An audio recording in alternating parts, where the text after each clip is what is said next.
movie. Alright, so they take all their chosen rebels, they go into the spaceship to go back, and this is the first. So I swear, this is the first time I've ever seen Korra interacting with any of the characters they picked up. I swear, this is the first time she interacted with Lucas in a normal way. And I will say, this is the one normal scene in the movie where we see some of her character, quote unquote. What character? Well, they're flying away and she's talking to Lucas, and I guess he opens up to her and says that she's been more lax? That's not... Well, first of all, the fact that this is the only time these two is talking to each other in the entire movie is a problem, obviously.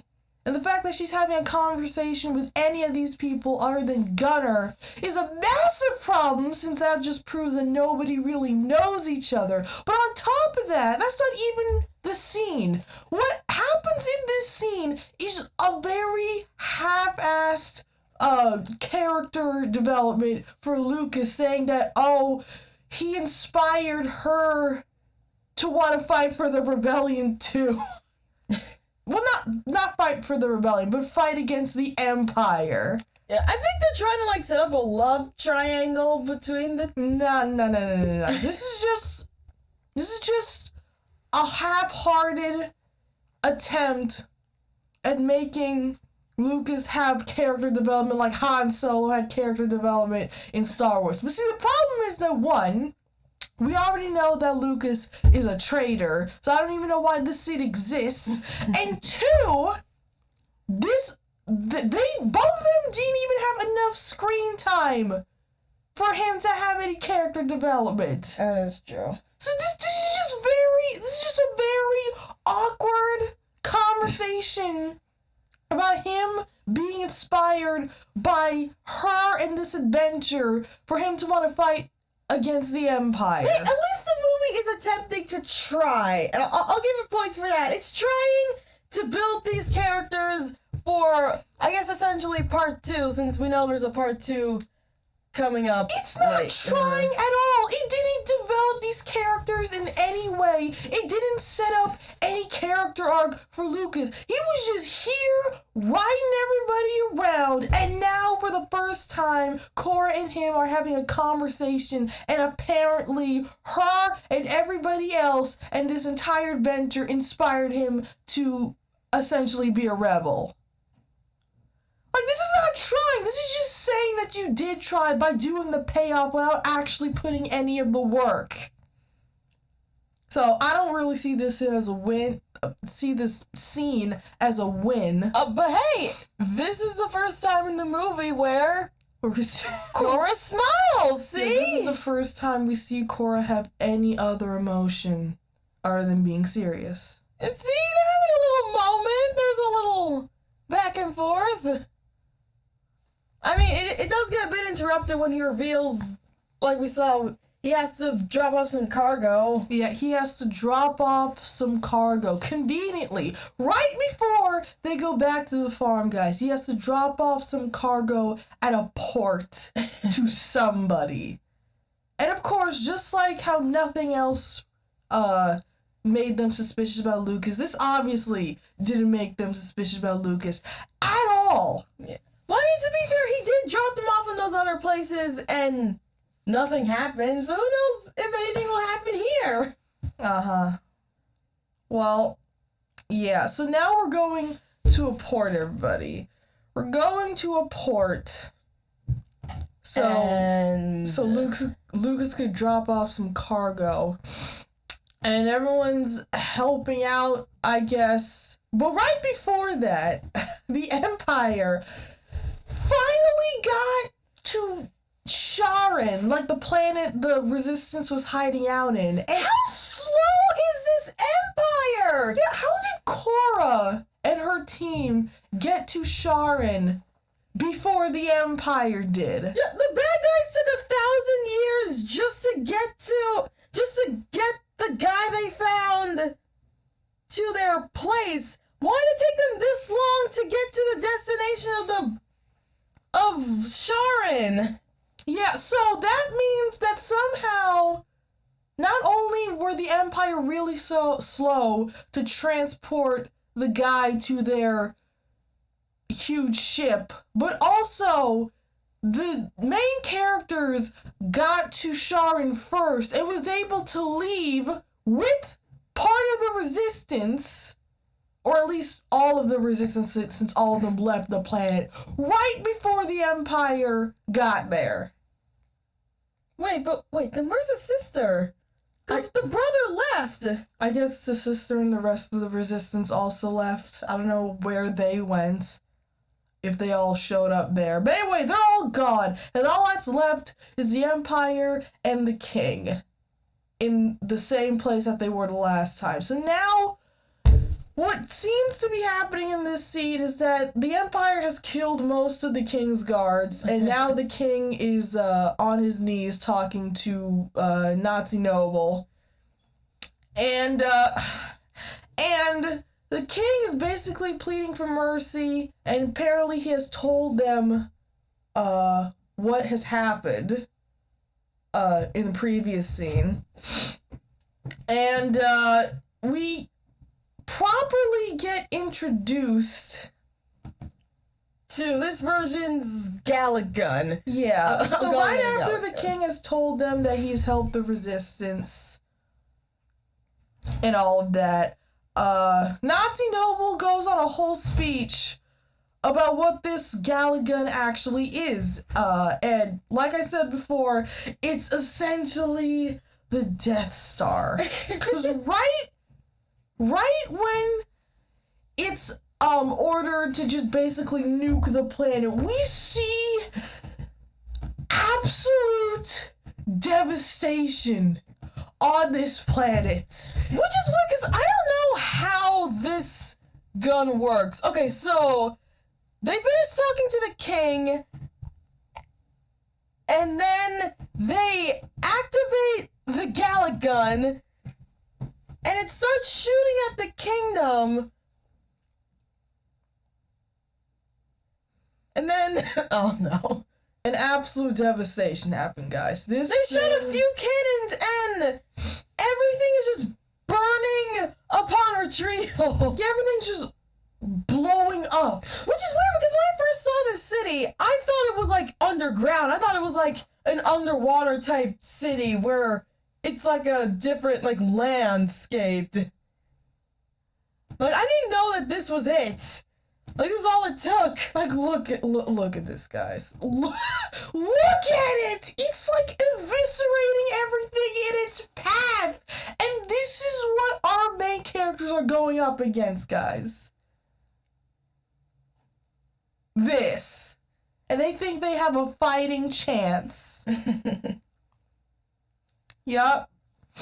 No, this is definitely, they definitely could win, guys. This is definitely a good plan. So, now Nazi Noble knows about the resistance, and he knows about Cora and our main characters and what their plan are. So, I guess now they're gonna set up a trap of some kind, but we don't know what it is yet. So, Yeah. Alright, so Cora and her team get to the planet that Lucas said he has to go to the trading port. Yeah, they get there and they're helping him unload the stuff, and then in a split second We see the guy. Like the guy that was with the Empire, the alien with the dreads and the blue face. We see him at this port. And we already know, well, they're screwed. Right off the bat. They're screwed. Not only is he here, Cora sees this. He sees Lucas just cryptically talking to this dude, and she's just standing there. Which is weird, because I think, did she see the dread guy? I have no idea, but like she sees them talking cryptically to each other, talking about like everything's done and then they have to like move on with the plan. She's just standing there. She doesn't immediately get her gun and like shoots him. She doesn't question them or nothing. She's just standing there. And of course it's in slow motion, guys. Of course. But the guy literally even is sending a signal to somebody, and she's just standing there. And also, how come she's in slow motion but they weren't? Oh, well now she. Okay, now she's out of slow-mo. And now they're in slow motion. Oh, and now the trap there they happens. are. There they are. So it's revealed, no surprise to everyone, that Lucas is a traitor. Yes. He's been playing. Nobody saw this coming, guys. You know, it's funny because they described Cora as like this, as a strong strategic soldier who rose the ranks in her platoon. And yet she couldn't figure out this obvious betrayal. She couldn't figure out the first time she talked to this guy. But then again, she also just announced that she was going to go up against the Empire to this guy as well. So maybe she's not all that tactical. And to everyone who's still complaining that, oh, she's a Mary Sue. No, this is not a Mary Sue. Okay, I'm not saying Mary Sues are good, but I'm not saying Mary Sues are like, good characters. No, they're obviously bad characters, but at least they're good at something. They're unrealistically good at it, which it doesn't make any sense in the story, but at least they're good at something. This woman has fucked up so many times. Like, she announced herself to the world about her plans. She trusts 3 random people who probably might be the Empire. She trusts the one guy who has a ship, even though they just lit the city that the Empire was occupying. She tries to get the rebels help based on one communication they had against each other. She literally took, and worst of all, she's not even a good shot. She cannot shoot for shit. I was about to say, she's a good fighter, and then I just remembered. No, all the fight scenes we saw, she does not know how to fight. So to everyone who's saying that, the main problem out here is a Mary Sue, no. She's not a Mary Sue. Because like I said, at least a Mary Sue is good at something. She's literally just been bad at everything. And now she's getting all of her quote-unquote friends kidnapped by the Empire. Well, we're about to see in a minute that the plot is going to bend over backwards to help her. Because, guys, everybody gets captured. In this entire plan, everybody gets captured. Yep, everything gets destroyed. The boxes they were carrying were those little chair things that they had the informant in, and it kidnaps everybody. Gets captured. Well, except for Gunner, because I guess there weren't enough of those little chair things. I guess because they assume he can't fight. No, he just wasn't standing near those boxes, so he's held at gunpoint. Cora and the 3 randos are being held in these chairs, and the other resistance people they're also being held at gunpoint. Yeah, and then Nazi Noble comes out, and we finally, before Nazi Noble comes out, what? Something funny happens, okay? So, what? The same scene weirdly happens twice. What do you mean? There's this in this scene, right when they get captured, Lucas just starts going around announcing who these people are. No, that's what I was talking about.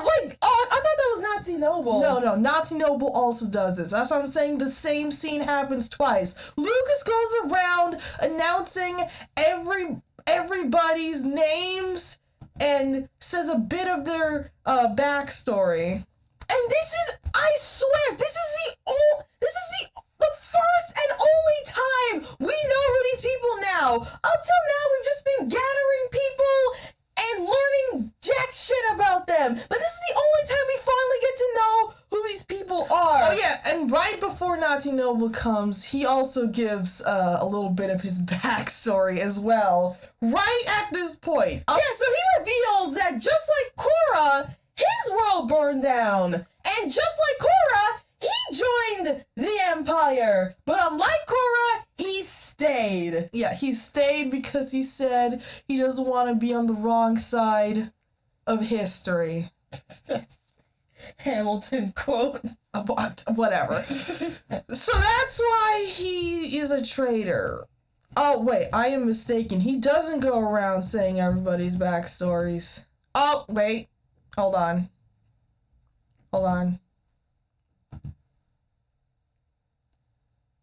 Kind of? He mentions...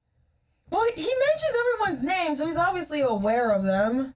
Yeah, so it seems like he mentions everybody's names, and he goes to Korra and tells her his backstory. And then Nazi Noble comes out. The Nazi Noble comes out and essentially does the same thing, but this time we get context. We get a little bit of everybody's backstory, guys, from Nazi Noble, not from the scenes where we were introduced to these characters, no. From Nazi Noble himself. He just starts going around, one by one, just telling the audience a little snippet of these people's backstories. And I'm just like, what kind of writing is this? What kind of writer doesn't show any form of backstory with the actual characters, but just has it be announced by the villain? Yeah, because, like, look, this movie is 2 hours and 15 minutes.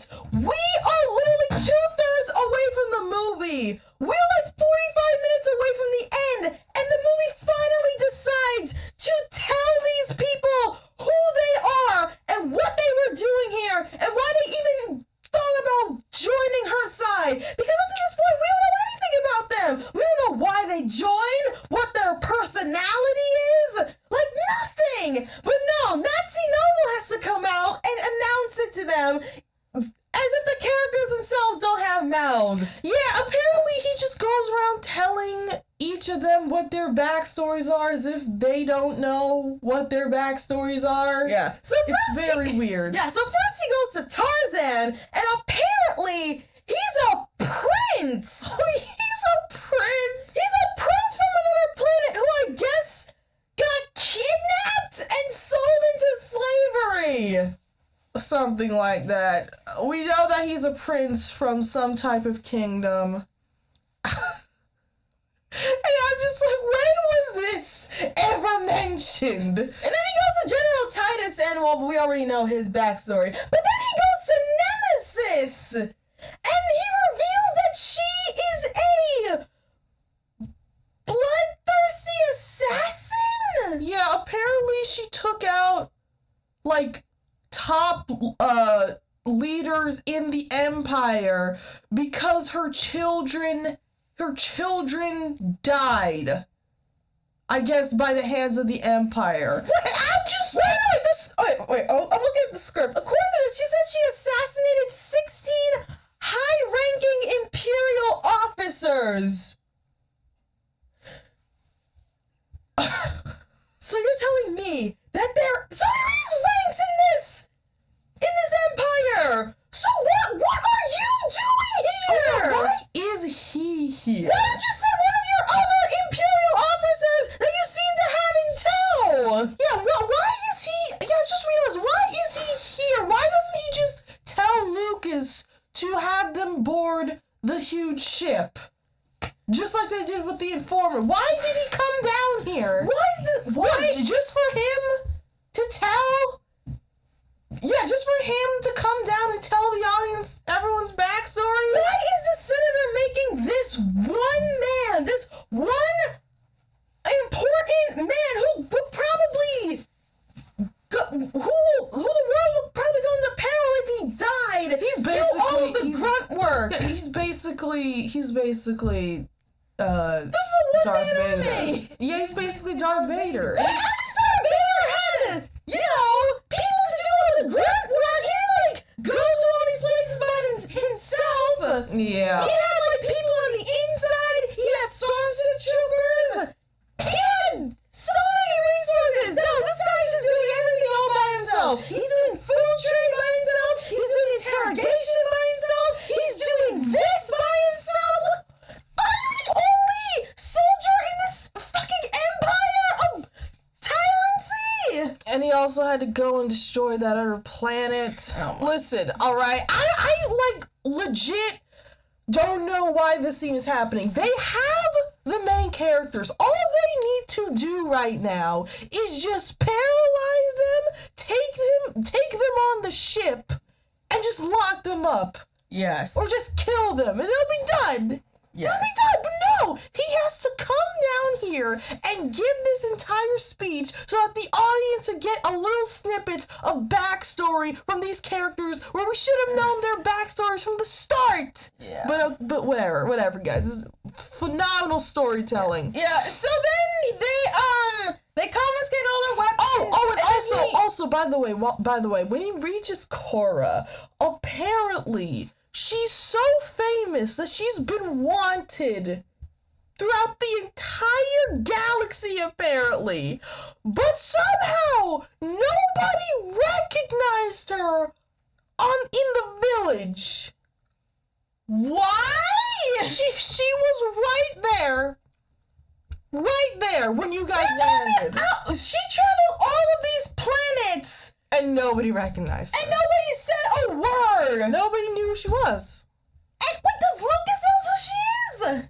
Well, it seems like Lucas knows who she is from the Empire, but I don't know how. So why didn't he immediately say, "Hey, you know that girl's been wanted in like 5 planets? I've got her on my ship." This movie could have ended in 20 minutes. Well, first of all, I don't know why Lucas had to have gone to these different planets just to get these 3 people. Like, I guess they were all wanted. I mean, I know why General well, actually, I don't know why General Titus is wanted anymore. He's not really doing anything. Yeah, I could maybe understand why Nemesis is wanted. But why? But why is Tarzan wanted? Prince Tarzan. But why is he wanted? What did he do? We still don't know what he did. Yeah, he's a slave. What the?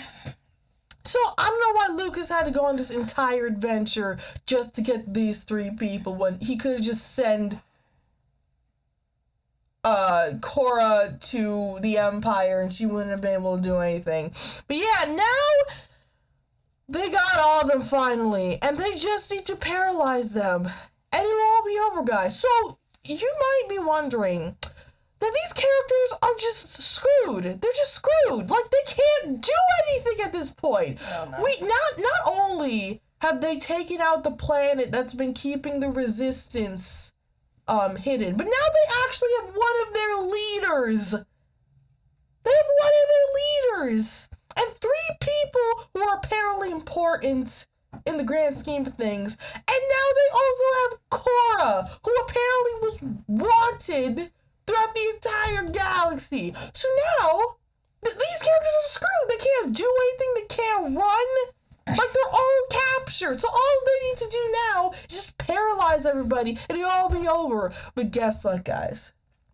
The plot decides to become stupid again. And for some reason... Yeah, so apparently, Nazi Noble or Lucas, you know what, I don't know. No. Lucas... Whatever, it doesn't matter. Point is, they force Gunner to paralyze them himself. Yeah, Lucas tells Gunner to paralyze Korra. Like, he takes out the gun and gives it to Gunner to paralyze Korra. And I'm just like, why? Why are we doing this, guys? Well, why do you want Gunner to paralyze her? Just do it yourself. Wait, before this scene, I just want to point out, Nazi Noble says that Korra is amongst simple people. He called a prince, an assassin, and a general simple people. I think he's talking about the villagers. Are you sure? Because it seems that... It seems so. It seems that he was talking about, like, those 3. Yeah, he's talking about the village. Wait! Did you... Yeah, he saw her. Wait, I just looked at the script. He said he recognized her down in that filthy village. He saw her. And he didn't know who she was. Even though she basically looks the same from the flashbacks. So I'm just like, how did you not know that was her? Why did you not know that was her? I don't know. But that's what I said before. He didn't recognize her. He didn't know that she was there, even though she was right there. We already rehashed all that. So back to the. Oh yeah, go back. Lucas wants Gunnar to paralyze Cora. Why? I don't know. But what I do know is why the writers wrote it like this. They wrote it like this because they wrote themselves into a corner. They have absolutely no idea how these characters are going to get out of this situation in a smart way. So they just decide for bull crap to happen. Well, to be fair, if you end the movie right here, you can walk away satisfied. Like, they get kidnapped, they get taken to the Empire, and then the movie cuts, and then we get to a part 2 where they escape and basically have to, be on the run. That would be a much more interesting continuation of this movie. Like, if you end it right here, you can, walk away pleasantly surprised. But no, like my friend said, the plot literally resolves itself by having the most convoluted and rule-breaking way to start the scene. Okay, so remember when I told you guys to just pay attention to how this paralyzing machine works?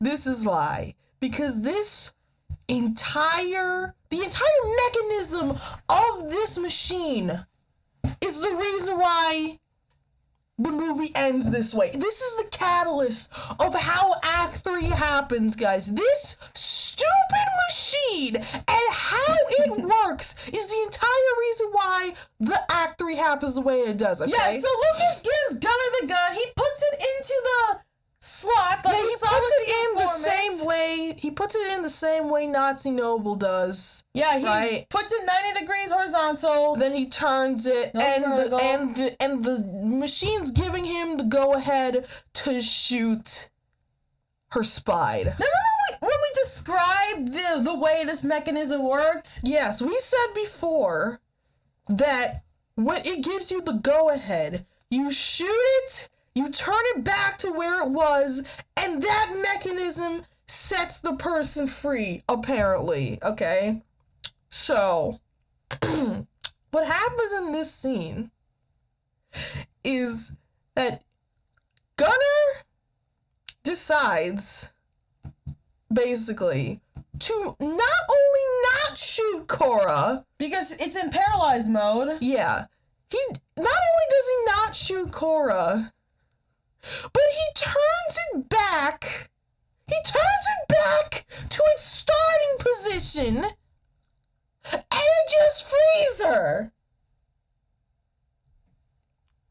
Okay. Now you might be wondering, well, what's the problem with that? Isn't that how it works? Yes, guys, that's exactly what the problem is. One, why does turning it back to the way that it is sets them free? Why does it work like that? Why? Why does the starting position set them free? That's essentially saying that that's essentially being like when you have a lock and a key, the locking mechanism and the unlocking mechanism is in the same position. That means that you could free somebody without paralyzing them, even though the whole reason for this entire mechanism is for the person to be paralyzed. Why can't the way the machine works be that you have to paralyze the person before you release them? Because that's how it works. That's how it should work. I mean, and why is the gun connected to the freeing mechanism? Why can't you just free them with the press of a button? Because this is very inconvenient. Actually, it is very convenient that Gunnar knows how this thing works. Oh yeah, Gunnar just knew that by just turning it back is gonna free Korra. Somehow he knew, even though he's never used this machine before. Which is very convenient too, because as soon as he frees Korra, Yeah, as soon as he frees Korra, guys, some bullcrap happened. As soon as he frees Korra, he turns the gun to Lucas and kills him. and then it's still horizontal. It's still in the phase where it's unlocking. It's not vertical where it paralyzes. Yeah, so somehow you could, I guess, use the gun independently from the machine? Which is... What does that mean? What? You could use the needle, you could use the gun independent from the machine. But the needle wasn't even sticking out. It's still horizontal. No. He hasn't fired the needle yet. So, I guess you could still use the needle at any point. So the needle just stays in place? Yes. So Wait, so I get this straight. You put it in horizontal. You turn it vertical. The needle comes out. No, the needle doesn't come out. The machine gives you the go-ahead. To shoot the needle. And then you have to pull the trigger for the needle to come out, and the needle paralyzes the person. Yes. But what he did was turn it horizontally, released her. No, he turned it vertically. No, he turned it No, horizontally. he put it in horizontally. No, he did. Look. Yeah, it's vertical. Yeah, he turns it vertical. He puts it in horizontal, and he turned it vertical the same way Nazi Noble did. But he didn't shoot her. He just turned it back horizontally, and it just freed her. But he shot it. No, he didn't shoot it. Yes, he did. Look. He didn't shoot it. He shot it into Lucas. You see? Oh. Wait, they didn't shoot? Yeah, he didn't shoot it. That's why she's not paralyzed. What? I thought it worked that you have to shoot it for it to activate. That's what I thought too, but apparently you don't have to shoot them for them to be released. You could just not shoot it and turn it back horizontally and it will still free them. Why? Yeah, it's very bad. Why is the paralyzing mechanism connected to the locking mechanism, first of all? Why? Why aren't these just two separate things? You wanna know why, guys? Because it's convenient. Because now Korra is free! And I guess Lucas is dead. But Korra's now free. But in this moment, guys, the Empire is right there. Yeah. They could just shoot both of them and they'll both be dead. Yeah. But guess what? They don't shoot her. She just gets... They're just standing there! And she just tackles the blue guy, Yeah. takes his gun... I think shoots one of the monk people. Oh Oh yeah, she's behind the soldiers with guns. Well, she's not behind them. They're all in front of her. They're all in front of them. Oh. Yeah, so... She has her back turned to them. Well, no, because she's doing this weird-ass pose. That's why it seems her back is to them. But they're all in front of her, and for some reason they haven't attacked her yet. Or Gunner. Even though Gunner just killed somebody. They're just... And now they're shooting, And then guys. they shoot. Now they're shooting. And then And they all miss. They all miss. She either has super speed or they're terrible shots, because they all just miss. And then suddenly, the Resistance is fighting against the people that had them at gunpoint, yeah. and they're taking their guns.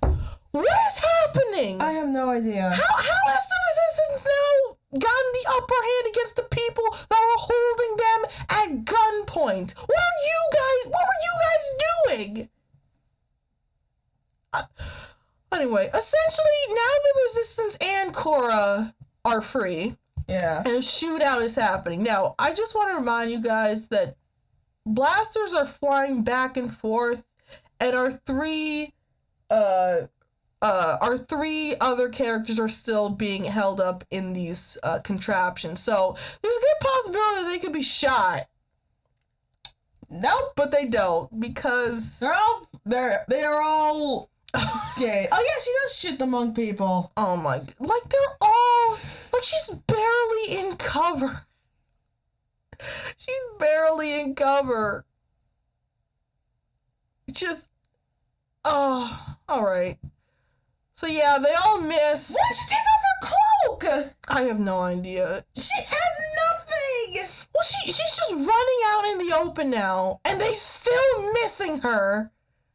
They're still missing her. I don't know what the hell is this guy do? I guess he's trying to get him into cover. Yeah, because he is the general of the entire army. If he dies, the senator is screwed. Well, if he dies, then there's gonna be a lot of power imbalance in the. So I ask again, why did you send him to get these 5 randos to the Empire? You could have literally sent anybody to do this. Or you could have just had Lucas paralyze them himself and just put him on his ship. But no, you send your most valuable asset to a random place to get 5 random people and take them back to the Empire themselves. Well, Carr's not really random, but everybody else is random. Still. Yeah. My God. So everybody's still missing. What? Something explodes? No, you know what this is like? This is like if Darth Vader found out that Obi-Wan was living in Tatooine and he personally went there himself. Well, to be fair, that would make more sense because Obi-Wan and Darth Vader has more of a personal thing going on. What? Yeah, but still. But it'll be more like if Darth Vader was sent to Tatooine to kill Luke's aunt and uncle. That would be completely ridiculous and unnecessary. Yeah. But now something has exploded for some reason. Oh, by the way. In the act. Okay, so something explodes, causing a freaking chain reaction. Oh, by the way, nobody dies from this Yeah, explosion. nobody dies. Even though, oh my god, I didn't know this was that intense, guys. The other 3 people are still tied up there, and somehow they're just fine. And they're still alive. They're all just fine because right after this, Gunner Gunner lets all of them go, Just lets and all they of them go. finally do something. They finally fight. They didn't take away her swords. They didn't take away her swords. Okay. Anyway, yeah. So now. So Gunner frees them all. The Resistance is fighting, and basically this whole 3rd act is just a big dumb action scene. Yeah, it's all just them. It's everybody fighting and missing, and nobody's in shooting. cover. Of course. Oh, by the way, the Gallic gun is here. Yeah, the Gallic gun is here. It was just right there. I didn't shoot them at all. Yeah. And now apparently, the brother of the Resistance is telling his fighters to get into their ships. So I guess fight the Gallic gun? Or I guess pick them up or whatever, but the Gallic gun's right there. It's just gonna shoot them. So did none of you see this? Why would you send your men right now? They're just gonna die. And guess what, guys? Guess what happens? It's like they don't see it. Like they're so busy getting into their ships, they don't see a fucking Gallic gun. Yeah, and they die. And everyone dies. Everyone dies. Why?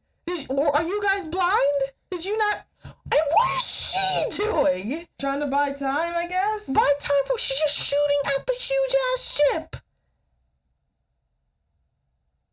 Why doesn't she just run? Hey, at least she's doing something! What, killing herself? Yeah. That's essentially what she just did. Yeah. So yeah, the Gallic gun's killing everyone, and apparently the brother makes the ultimate sacrifice, quote unquote. Yeah, the Gallic gun just moves a little bit to the side. Oh yeah, the Gallic gun is called the King's Gaze. I don't care, we're calling it the Gallic gun. So the Gallic gun is just conveniently moving to the right next to this platform, and the brother just has the splendid idea. Yeah, for some reason he rips out a spear.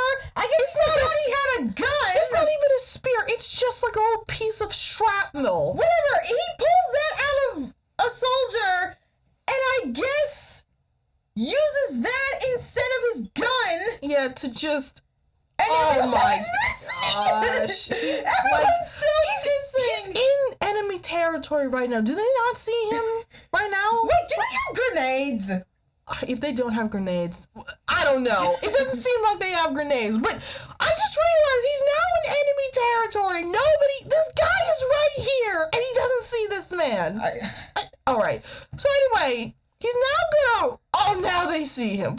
Oh, goodness gracious. And Okay. they still miss. And they still miss. They're shooting right at him, and he missing. still misses. And I guess they just stopped. They have a dramatic pose. Yes, because now this guy is gonna run up to that little turret to do something with the spear. And of course, it's in slow motion, guys. Of course. Oh, by the way, everyone is still missing their shots. They just can't hit him. Also, why is he doing this? Because he's a dumbass, that's He's why. the leader of the resistance. You know what will happen if he died? Listen, he's gonna risk it all to get this one turret guy. His sister is gone. There's only like 1 or 2 people left in the resistance that he went with. If he dies, Yeah, if he died, they're gonna... they're obviously gonna be like, see ya. It's just... Well, it's obviously going to be a problem for the resistance if one of their leaders died. But no, he just decides to be a dumbass and just risk it all to do something. I don't know. I don't even know what he's trying to do, but I guess his plan is to just kill the turret guy with the spear. Alright, guys, why don't you keep in mind, we have seen this Gallic gun destroy an entire world. And not only that, but this ship is supposed to be for space. So do you think that this glass is gonna be susceptible to debris? Because that's not a spear, guys. That's just a piece of metal, essentially debris. You think this glass is not gonna withstand debris? Well, it should. Just wait and see. It should, and if this was in any way intelligent on the ship's part, if this ship worked the way that any spaceship would, They would put up shields. or yeah, there should be shields. And he should just bounce off and die, but he shouldn't be able to go through the glass, and he just bounces off the glass and falls, and he freaking dies like an idiot. But essentially, something incredibly funny happens, guys. He jumps. And he stabs into the glass, but he This misses. glass that's impervious to space and debris. Well, it's supposed to be impervious to debris, but it's just that fragile. But guys, even if he got through the glass, he just misses. The guy just literally ducks like a few centimeters, and he just misses, and he gets shot. Yeah, Like a because dumbass. obviously He gets shot like a dumbass. But somehow he's still alive. But somehow he's able to stay on the ship, even though he got shot twice. Yeah. And then somehow he has even more strength. Yeah, he just to stab. Yeah, he finally stabs the guy. He stabs the guy. And in the process of stabbing him, he... I just want to take this slow for a second, Tykel. Let me just explain this properly so everybody can understand what's about to happen. Alright. He stabs the guy, and when he finally gets the dude, he either falls or he purposely messes with the controls. He just knocks a little joystick down, and guys, guess what? This derails the entire ship. Yeah, so his teammate's screaming and is angry, but apparently This just derails, guys. But she doesn't run. She doesn't run from an No, obvious let me explain falling ship. No, let me explain this. They need to understand. Okay. This derails the entire ship, guys. Look at this. Apparently, the guy that he just killed, that wasn't the turret guy, guys. That was the pilot. For some reason, the pilot is on the side of this ship. So this ship design doesn't even make any sense. But that one joystick, just turning that one joystick, derails the entire ship. Shouldn't there be multiple pilots for this thing?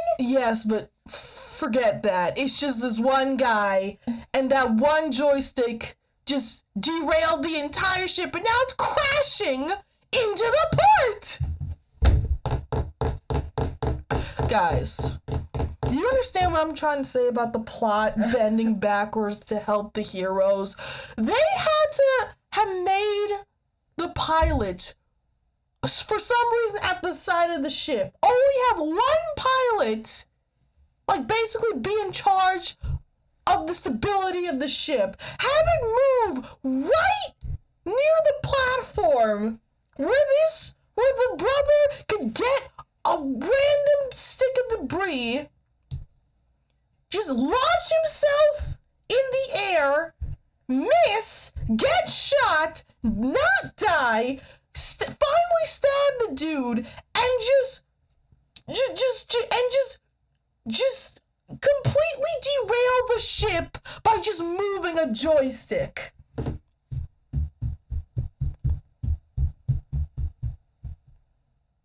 You see how this third act just kills itself? You see how unbelievably stupid this is? Actually, Scarlet,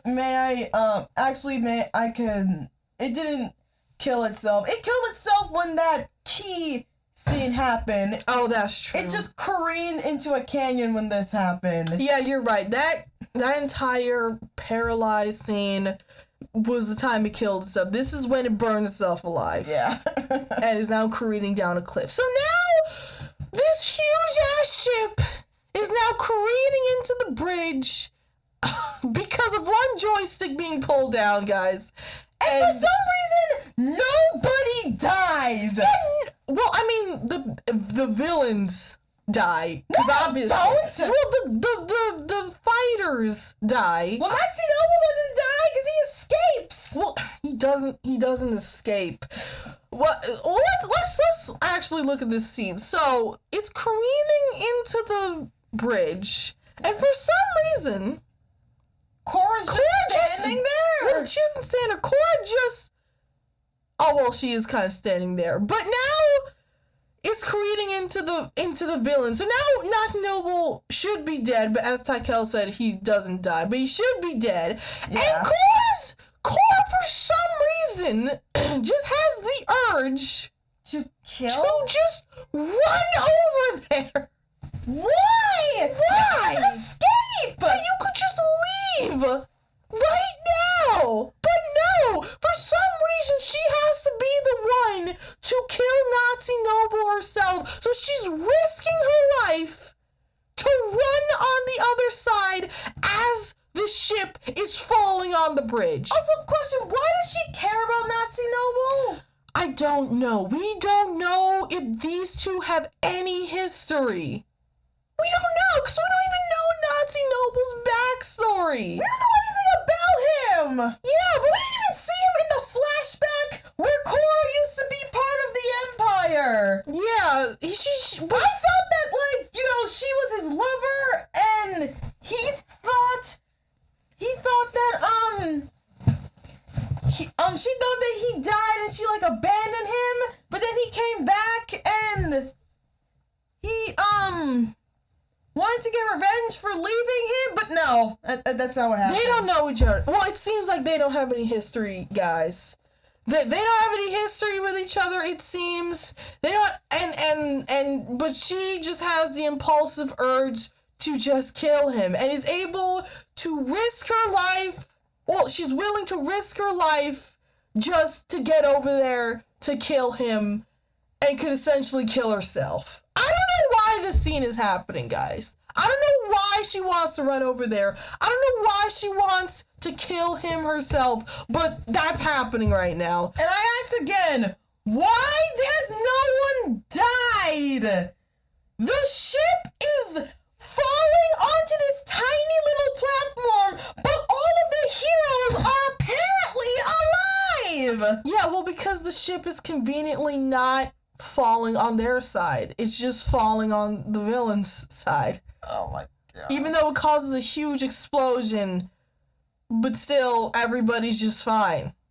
Yep, congratulations. This is one of the most powerful things that the Empire had, and it gets destroyed. And it got destroyed by one joystick being moved. This is incredible ship design, guys. This is just incredible ship design. So yeah, everything explodes, the platform explodes, Nancy Noble falls on a lantern? Or a light post? Whatever, he falls on this platform, and Korra falls on this platform as well. Yeah, she also survived somehow. Somehow she made it over there.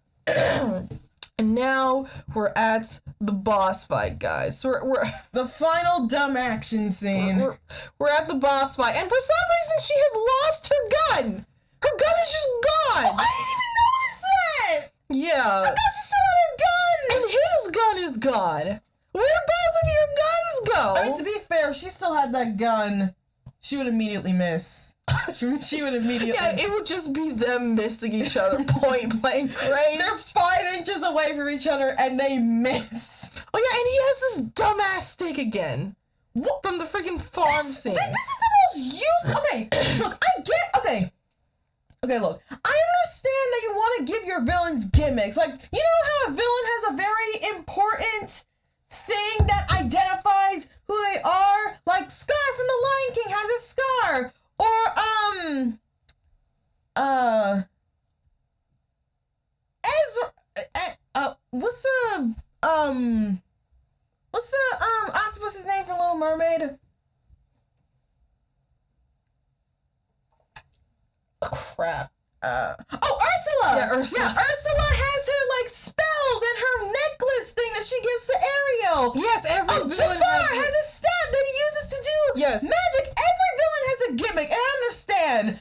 But they use this gimmick to move the plot along. This gimmick is important because it helps the villain succeed in their plan. Or at least it identifies who they are. We have not seen this guy use this stick at all throughout this movie. He used it one time to beat up the chief of Korra's village, and that's it. We never saw the stick again. We saw him use it the other time when he was talking to the king. He just cracks the king's skull open, and that's pretty much it. So is this thing like his ultimate weapon? This thing It's is... a stick! It doesn't even have a gun on it! It's not even made out of metal! It's a stick! Listen, I don't know why he keeps carrying this stick around, but it's his gimmick, okay? It's like Darth Vader's lightsaber. It's the thing that he carries around. Are you seriously comparing a stick to a lightsaber? No, obviously, Tykel, I'm not. I'm just saying that this is just his thing to differentiate him from all the other people. A stick. What? I don't know why they didn't just give him the lightsaber sword like that everybody else has. He just has a stick. It would make more sense for him to have the lightsaber sword. Yeah. But for some reason, he just has a stick. Well, that makes sense. Since he's a general, he would have the lightsaber sword, and all the Imperial officers would also have a lightsaber sword, but like in a different color to differentiate the ranks. No, he just has a stick. In fact, they give this lightsaber sword to all the soldiers. Yeah, it seems like they all have it, but we only see the soldiers use it once when they cut down the dead chief's wife. Anyway, so now the fight scene is now ensuing, guys. And of course, I mean, there's nothing really to say about it. Do we even have to show this? I mean, we don't really have shows. Wait, before we cut off, I do want to show them the scene where she breaks the stick, because it is so stupid. It's just... Oh, well, the whole... This whole scene is stupid, but... Yeah, so, like, we're just gonna breeze through this. So, yeah, they're fighting. He gets her to hang off the cliff and tries to, like, you know, hit her down. And, oh my gosh. somehow she has the strongest core strength of all, even though she hasn't fought in years. Yeah, so she uses this rope to, I guess, take Nazi Noble's legs from under him. Just like that. She has super strength, guys. Somehow she did that. Yeah. Just sweeped a full-grown man off his feet with, like, the weakest pull I've ever seen. Yeah. And then It takes him, like, a million years to get up. He didn't even hit his head. I don't even know why he's struggling like this. So now she has a rope, guys. and she's hitting him. And then they're fighting. Wait. Yeah. Oh my. Yeah, there it is. And she she takes his arm, not the stick, his arm. and he's legit not doing anything with his other arm. Yeah. He just allowed that to happen. Yeah, he doesn't like punch her with his elbow. He doesn't try to smack her. He just lets her take the stick, strap it onto the pole, And she and then just does this unnecessary. and she just does this to break, and I'm like, okay, first of all, now we could stab you with that broken bit. Yeah. So you just made this a stabbing weapon. Thank you, Corey. It has now become even more lethal. my I don't even know why you did this. Literally, she bad at shooting and concealing her ability and context clues, observation, but she's also terrible at fighting. Yeah, because there was literally no reason for this. Because now all he has to do is just slip the stick. Because now the big bulge is gone. So now he can just slip the stick out from this hole and just stab her. Yeah. But no, he just stands there. And apparently he's stuck. Yeah, why is he still holding on to the stick? It's not like his hand is tied, it's just a stick. I don't know why he's still holding on to the stick. He could have just let go, but yeah, now the stick is broken and she breaks his arm and the fight's basically over. yeah, the fight's over. She defeats him and she launches throws him him off of the little platform. And the fight's Yeah, the fight's over, guys. It's not all that important. This is like the most anticlimactic fight against the main character and the seemingly main bad guy. She just wins because reasons. And then, okay, keep in mind, we are 10 minutes away from this movie ending. So yeah, the fight scene's over, the good guys win, and then one of the Blood Axe siblings, It's one of the soldiers from the one of the soldiers that the Blood Axe brother took to fight. She's like standing there being sad, being mourning. sad that the brother died. I'm like, I don't know who you are. Yeah, why am I feeling bad for you? And I'm like, I knew this would happen. She's like, oh no, what am I gonna do now? And then Tarzan shows up out of nowhere, and I guess they wanted to give him character 10 minutes away from this movie ending. Yeah, he hasn't talked. Dude, I'm not kidding. He literally shows up out of nowhere He's just and gives her a pep talk. He's like, oh, I'm sorry that your master died, but you gotta keep fighting, man. Yeah, you see, she's so sad, guys. I don't know who this girl is. I barely known her, and I barely know him, and I barely know the brother. So this entire scene is useless to me. They were just doing this to give him a character. What, to give him a moment because he like barely talked throughout this entire movie? Gosh. Guys, you understand the problem here? I don't know who these people are, and I didn't know who the brother is. And they're trying to make this sweet, tender moment about never giving up. Yeah, it's so ridiculous. Gosh. Oh, right, and everyone else is dead, I just realized. The 8 people that came to help fight for the village, everyone's dead except for her. So now they got the 3 randos, Cora, Gunner, and her. So they willed their fighting chance from 18 to 6. No, it's 15 to 6. Oh, 17? Yes. Oh. Great. This is great. The heroes literally shot themselves in the head for this plan. Yeah, they literally have even less people now. See, this is what I'm saying, that you could turn off this movie after they got kidnapped and walk away satisfied. Because none of this makes any sense. The heroes win by killing themselves and getting rid of almost half of their entire Group. The main character wins because the plot demands it. Mm-hmm. They're trying to create a tender, sweet moment between This random rebellion soldier and Tarzan. just to create some commodity. But we don't know anything about these people. Yeah. So This renders the entire third act pointless. well, it's not pointless because they had to escape, but it was incredibly stupid. And then, so then after he gives this stupid, and then he says, I know a thing about the guilt carrying on when those you've sworn to fight with you are What gone. are you talking about? I was like, wait, what? Like, what are you talking about? Who are you? I don't know what your history is. What are you talking about? Why are you speaking to this girl you never knew? This will make more sense if the general was talking to her. But no, it's Tarzan. Tarzan. Oh yeah, where is the general? He's somewhere because now he's about to give a speech. He's about to give a speech. People are giving speeches. He's about to give a speech about, what we did here, guys, wasn't just a mere skirmish.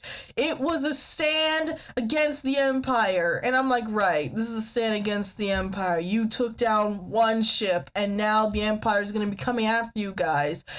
And you guys are going to die because there's only 6 of you left. I mean, I wouldn't be surprised in the second movie if the Empire came immediately. Like immediately they show up at the village and they just massacre everybody. Yeah. Well, they're gonna show up in 10 weeks anyway, so... they still care about that stupid deal. Well, I mean, they're gonna show up regardless, so they're gonna find out anyway. Their leader is dead! Their leader is dead! Who's gonna come? Anybody else. Who? The general was like second in command to the senator!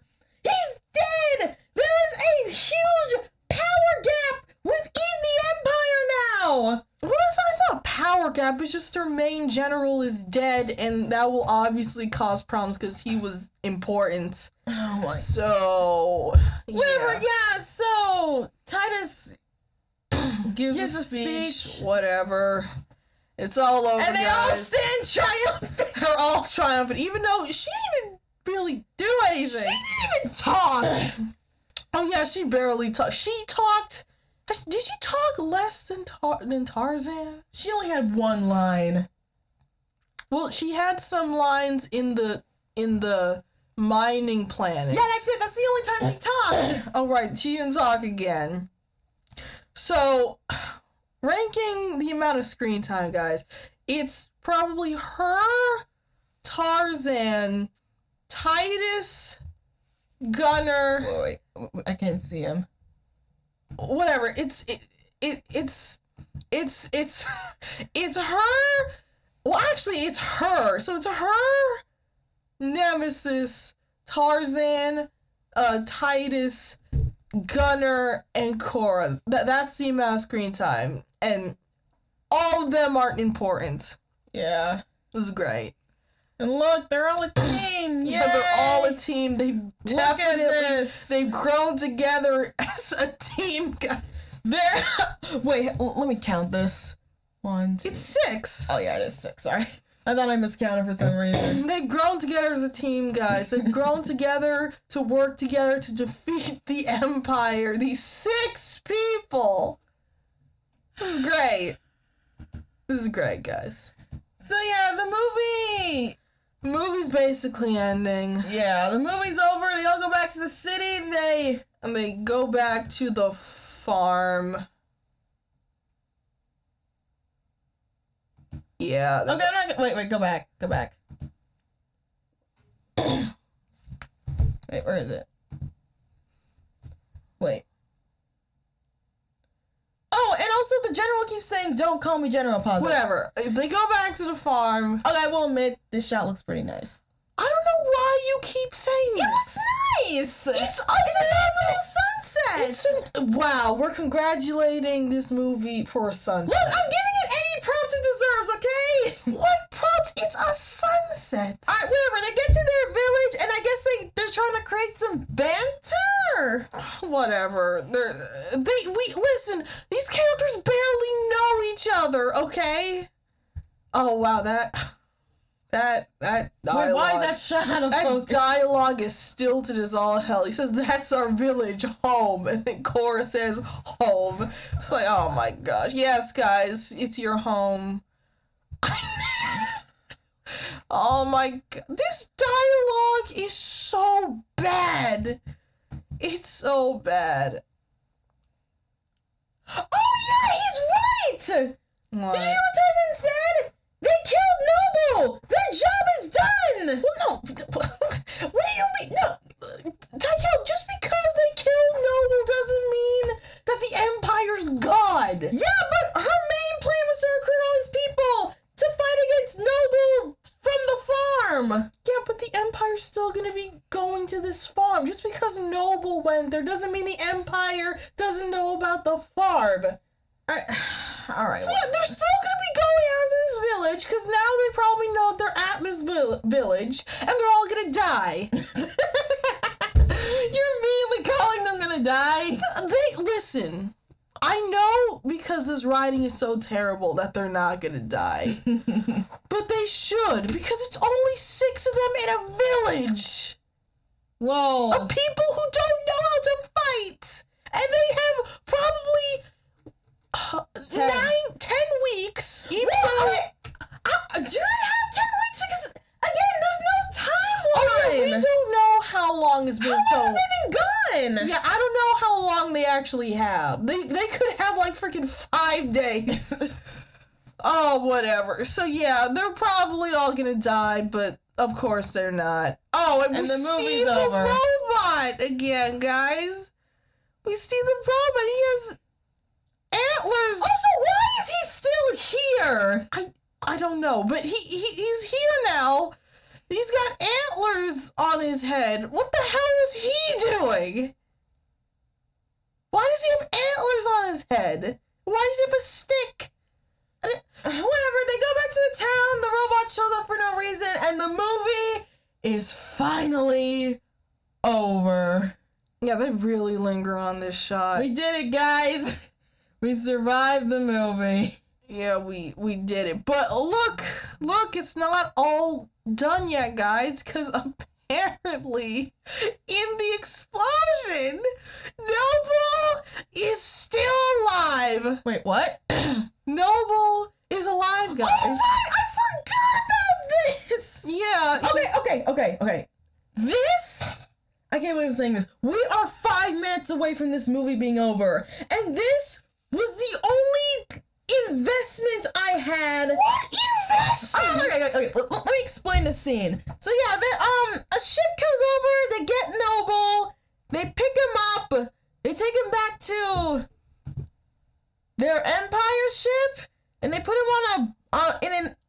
they put him on a bed, and then they start hooking him up with a Neuralink, and then it's revealed that he's a cyborg. Yeah. So that makes me wonder, how the hell was he feeling pain when Cora broke his arm? Maybe he's like bionic. Yeah, but like it seems like that this part of him was like the cybernetic parts. So that means his arm should have also been cybernetic. So why did he feel pain when Cora broke his arm?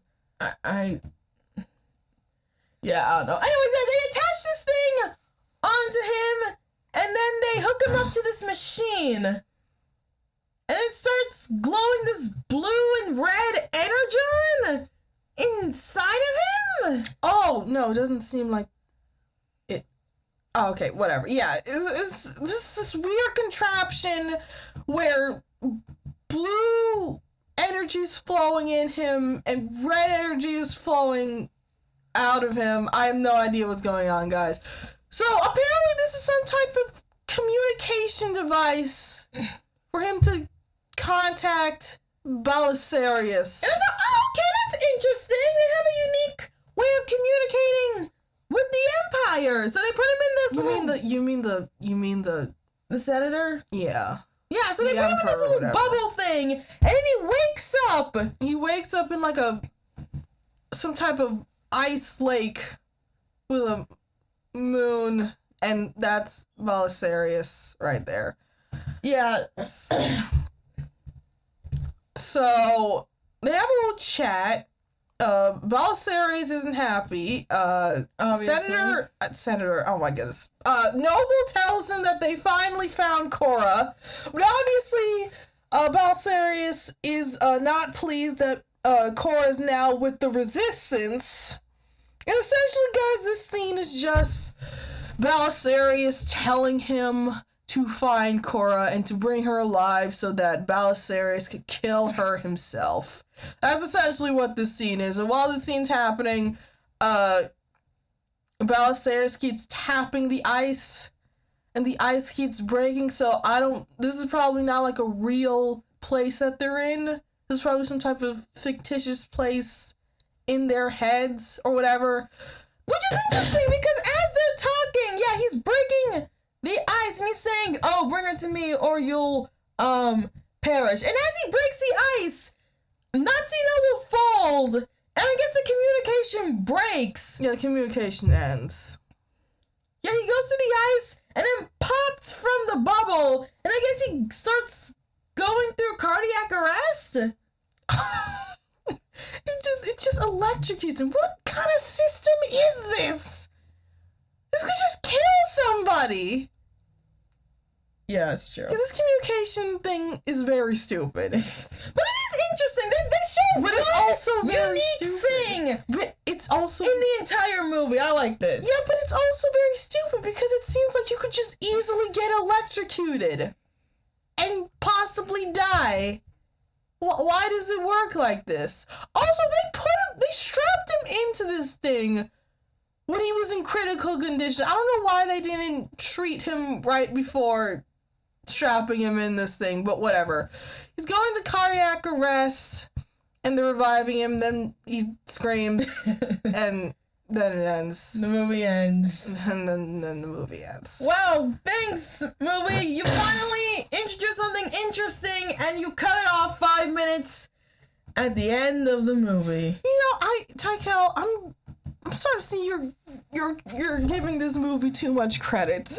What was interesting about this machine? I told you it was a unique way they communicate with the Empire. They could have gone the easy route and say, and just put a screen with them talking and blabbing exposition. But no, they showed a unique way on how they interact and communicate. I thought, okay, that's cool. Yes, and also the machine's very convoluted because when you exit the machine, you could just easily get electrocuted. Instead of just, having the most efficient way of just speaking through hologram like Star Wars. What? Hey, I don't know. 90% of this movie has just been Star Wars, so I'm giving it credit for doing something mildly interesting and mildly unique. Then instead of just wholeheartedly being Star Wars, they committed to doing something unique, and I appreciate that. Yeah, but it's very unnecessary, and it could kill somebody. And in this futuristic universe, they could just have a hologram. So it doesn't make any sense, and I will not give it that. I will not give it anything, because this plot in this entire movie has been so bad Yeah. that I don't really see anything good in it. I the settings are not all that interesting, and it makes the universe very convoluted, from the Amish people village to the Colosseum to the mining planet. Like, what are these series of planets? Yeah. How do they exist they're all unique in their own way. But how do they exist in the same universe? Like, what is the culture? Like, why does the Roman planet exist the way that it does? Why does the Amish people not use technology? Why? And how come the Empire's so technologically advanced but other planets are not? And we don't even know where these other planets are in the system. We don't even know how close or far away from each other they are. Yeah, that's true. So the timeline of these characters getting to these planets makes the whole plot, the timeline in this plot, very weirdly paced. Yeah. And also, it's all, the world building is just bad. It's all just bad. Yeah, the world building's bad. The characters are not even characters. Yeah. The fight scenes. Oh, you went haywire on the fight scenes. The fight scenes are convoluted and terrible. The choreography for them was Yes, well, I lackluster. do admit there were some like really nice and interesting shots. This movie was kind of. It was fast paced but sluggish at the same time. Yes, because they spend so long with characters sometimes not really doing anything while a fight scene is commencing, or like a little set piece is happening, but at the same time we're not learning anything about these characters. We're just going place to place to place just to get these people like Pokemon. And then we have a big action set piece at the end, and it just ends. And I'm just like, what kind of movie? What kind of movie takes characters, don't go into who they are and what their personality is, and don't show them in any interesting way, and just takes them, puts them in an action set piece at the end, and just says, yup, that's enough. That's enough. What kind of movie just rushes through basically the plot while also having no substance at the same time? Well, I mean, to be honest, any movie could rush through a plot and not have any substance. But this is like a level of nothingness that I haven't really seen before. There is nothing in this movie. There's no characters. Yeah. There's no world building. The Empire and how it works doesn't make any sense. The backstory to the Empire doesn't really make any sense. The main character's backstory has just been exposited by her herself. Yeah. We don't really have any grasp on her personality or anyone's personality. Yeah. We that matter. don't even know the backstory of these characters until the very end. It's just snippets. Yeah. And their personalities, they don't really have personalities either, so. Yeah. This movie is terrible, and I felt like I wasted my time watching this. Yeah, but unfortunately that doesn't really matter because Guys, guess they're what? making a part 2. And not only they're making a part 2, but just like I was saying throughout this entire video, it's getting it's the 4-hour cut of this movie is going to be released. Wait, he made 4 hours? Yeah, it's the director. This movie's almost 2.5 hours long? Where's the other half? Is gonna come out, because this is the director's cut. He's bringing out a director's cut? Yup. Why? Because he's trying to recreate the hype that Justice League Zack Snyder had. You remember when Justice League came out and everybody was saying it's terrible, and everyone was saying that, oh, Zack Snyder's version should, like, come out so that we could see what the actual director wanted to put in there. And so that's what happened. He put it out, and everybody loved it, and now he's trying to recreate it again with his own movie, which he has more freedom with, because this is Netflix. What? I don't understand why this is happening. No. Just think about it. The reason why people were excited for the Snyder Cut was because Justice League was so bad, like just so monumentously, was so uneventfully hammered by critics everywhere that people were genuinely wondering what would have happened if Zack Snyder never got kicked off the project. That's why people were invested in the Snyder Cut, because Justice League was so terrible. They wanted to know what the Snyder Cut is basically a what if, correct? Well, the Snyder Cut is just what the director wanted the movie to be. Yeah, and people loved it, but he's not tied to any studio. Yeah, that's what I just said. This is his own movie. He has more freedom, but for some reason he thinks he's gonna recreate the same hype the Snyder Cut had, and now release the 4-hour cut of this movie. But the problem is, nobody cares about this movie. I don't even think anybody saw this movie. No, people saw this movie. They just don't care about it. 'Cause it's not interesting. Like, none of these characters are interesting. This world isn't interesting. The Empire isn't interesting. This story isn't interesting. So nobody cares. But Zack Snyder thinks that he's gonna garner hype by releasing the 4-hour cut. But I don't think it's gonna succeed. I think he's just wasting time trying to garner hype that doesn't exist. And is going to crash and burn. And I'm definitely not seeing the 4-hour cut of this movie. Because it was already... Hey, you never know. The 4-hour cut might actually give the character's character. Oh yeah, it's going to have more context, but it's not going to make the characters better. Because if he couldn't make the characters good in this movie, what hope do you have? What hope do you think you should have in him for actually making characters in 4 hours? Yeah, so this movie is terrible. I see no redeeming qualities with this. I don't care how quote-unquote pretty the shots are. It does not run away from the abysmal plot and the abysmal characters and the abysmal writing in general. What do you think, Tykel? Okay, look,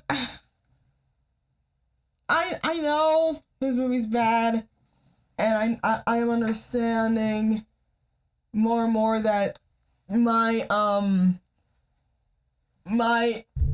compliments are just an excuse to, like, turn away from the bad stuff. No, I know this is bad, but it's not that bad. Like, no, it is bad. It's just, it's not, it's like Scarlett said, it's like, it's nothing. It's like, you could watch this as like an original sci-fi movie and nothing would really matter. You could just put this movie in the back of your brain. So that's why I personally would rank this let's see, I give it a 5 out of 10. What?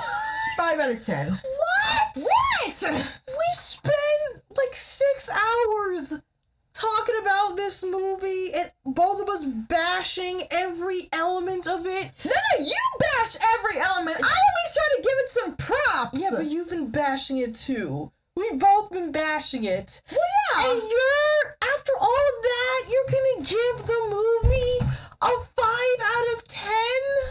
Well, yeah, okay, like I said, if you're not thinking about this as like a cinematic universe type thing, and just like a regular old sci-fi adventure, it's serviceable. Who's it serviceable for? To who?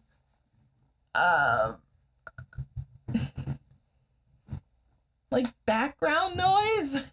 Wow. And you're gonna give it a 5 out of 10. Listen, you don't have to love a franchise, or you don't have to be a franchise watcher to watch this movie. You don't have to be a sci-fi person to watch this movie. But even if you are, even if you like franchises, and even if you like sci-fi movies, this is not going to be impressive to you at all. Because there's better sci-fi movies that did this stuff way better. Okay? And because of that, and because objectively on this movie's merits alone, it's terrible. It does not even deserve a 5 out of 10. Okay? Oh no. So my ranking is going to be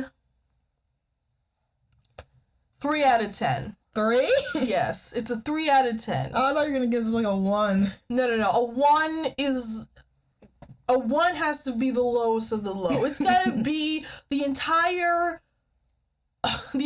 fabric of reality breaks. That's what I'll give it a 1 out of 10.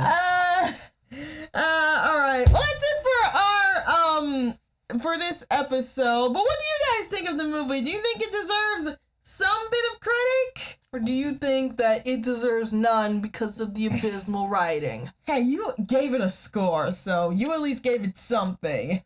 What did I give? I gave it a 3 out of 10. That's like a low score. Alright. That's not even approaching passing. Like I said, if you guys have any comments or if anything you want us to point out we missed, you can put it in the comments below, and maybe like and subscribe for our next episode where we talk about a movie that... Okay, Scarlett, this next episode is a movie that I finally cracked the code. Crack the code to what? I finally understand the secret... the secret to Disney's desperation to make their live-action movies. Really? Yes, I have. You will, and we will talk about it in the next episode. Okay, I honestly don't know what Tykel is talking about. Don't worry, you'll see in the next episode. If you want to know what that next episode is, like I said, you can like and subscribe to our channel, The Optimist and the Pessimist. If you want, you can comment below. We will hopefully answer them and see what your thoughts are on the movie and if you like it or not. But anyways, that's going to be it for us, and we'll see you next time. Okay? Goodbye, everyone. Bye. Have a good day.